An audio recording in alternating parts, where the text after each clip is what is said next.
दिसंबर का महीना चल रहा था। सर्दियां अपने जोबन पर थी। दूर दूर तक हर चीज ने सफेद चादर तान रखी थी। अभी भी बर्फ रुई के मांद गिर रही थी। वक्फा वक्फा से दीवार की दरख्तों की शाखें चटने की आवाजें सुनाई दे रही थी। गहरी खामोशी रूह तक में सनसनी पैदा कर रही थी। मिट्टी का कशादा कमरा जिसके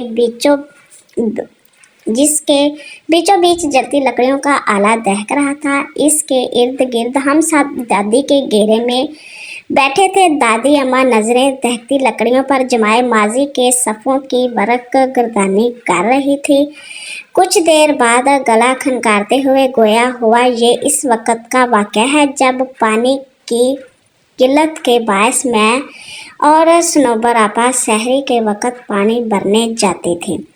सनोबर आपा मुझसे उम्र में काफ़ी बड़ी थी। सनोबर आपा कभी अजान से पहले और कभी अजान के फौरी बाद पानी भरने के बर्तन ले आती और हमारे घर के दीवार पर बर्तन से ज़रबे लगाती। चौंक मेरा बिस्तर दीवार के साथ होता, इसलिए मैं फौरी उठ जाती, अपने बर्तन उठाती, बाहर आ जाती। हर तरफ गहरा अंधेरा छाया होता था और गिटरों की दिलखराश आवाज़ दिल झंझोड़ देती थी। दिल में ढेरों खौफ लिए हम सहम सहम कर कदम बढ़ाए जाते थे। घर तो चौक इस ज़माने में इक्का दुक्का ही मौजूद होते थे और हमें पानी लाने के लिए तवील मसाफत तय करनी पड़ती थी। जाड़ियों में थोड़ी सी हलचल होती तो हमारा दिल उछल के हल्क में आ पहुंचता।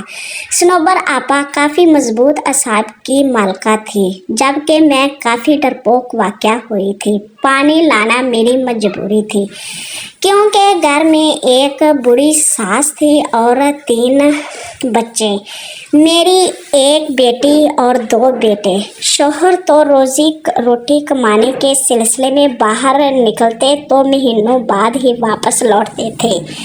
आगे आगे सनोबर आपा होती थी, जबकि पीछे मैं होती थी और कभी कभार तो मुझे वाज़िया महसूस होता था कि मेरे पीछे कोई और भी चलता आ रहा है। अपने पीछे उठाए जाने वाले कदमों की आवाज़ मैं बखूबी सुनती थी, लेकिन मुझे सनोबर आपा हमेशा नसीहत करती थी कि कभी किसी चीज़ के पीछे ना जाना चाहिए। तुम कुछ भी देख लो और कभी पीछे मुड़कर नहीं देखना चाहिए, तुम्हें कुछ भी सुनाई दे रहा हो।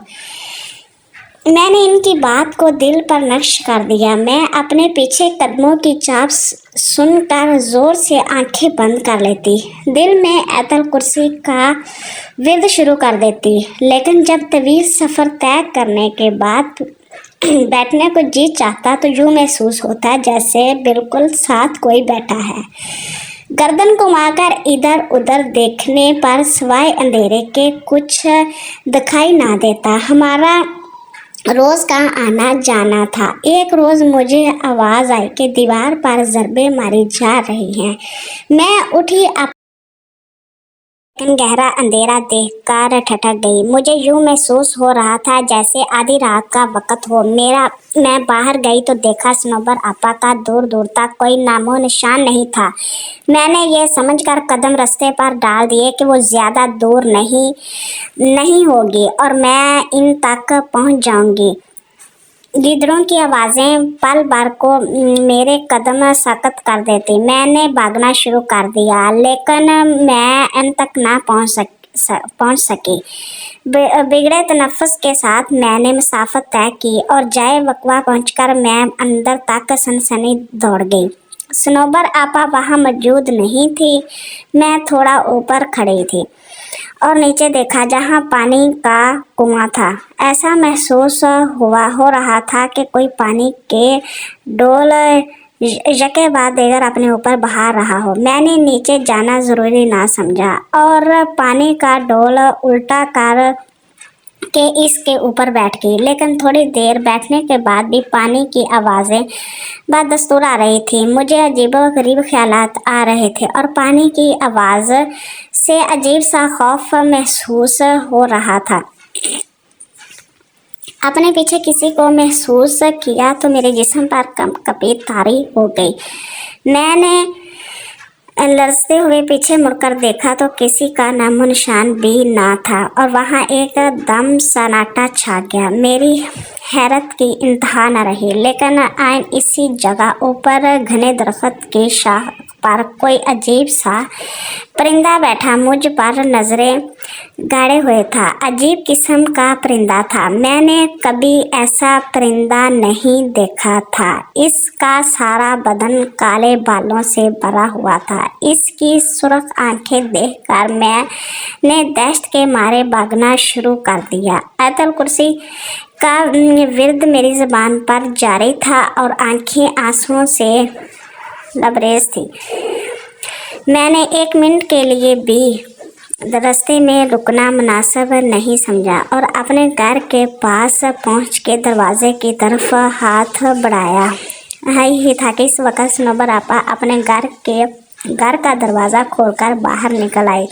اس کے پاس ڈول بھی تھے اور میں دروازہ کھولنا چاہ رہی تھی، لیکن اپنا توازن برقرار نہ رکھ سکی اور بے ہوش ہو گئی۔